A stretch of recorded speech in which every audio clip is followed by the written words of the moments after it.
ప్రతిపక్ష నేత ప్రతి విషయాన్ని రాజకీయం చేస్తున్నారంటున్నారు. ప్రతిపక్ష నేత ప్రతి విషయాన్ని రాజకీయ కోణంలో చూస్తున్నారంటున్నారు.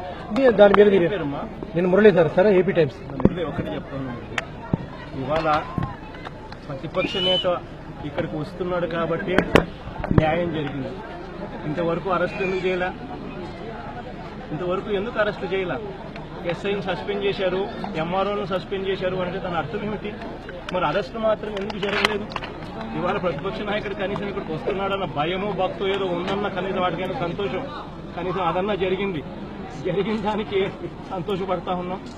ఇక మీదట దీని ఇష్యూని పెద్దది కాకుండా అన్ని రకాలుగా అందరం కూడా 4 అడుగులు ముందుకేసి ఇది సమసిపోయేట్టుగా, అందరి మధ్య ప్రేమను పెరిగేట్టుగా కొందరు చేసిన తప్పిదం అందరి మీదకి రాకుండా, కొందరు చేసిన తప్పిదం ఈ మాదిరిగా కులాల మధ్యనో ఇంకోటి మధ్యనో విచ్ఛిన్నం తీసుకొచ్చే పరిస్థితికి రాకుండా అందరం 4 అడుగులు ముందుకేస్తాం.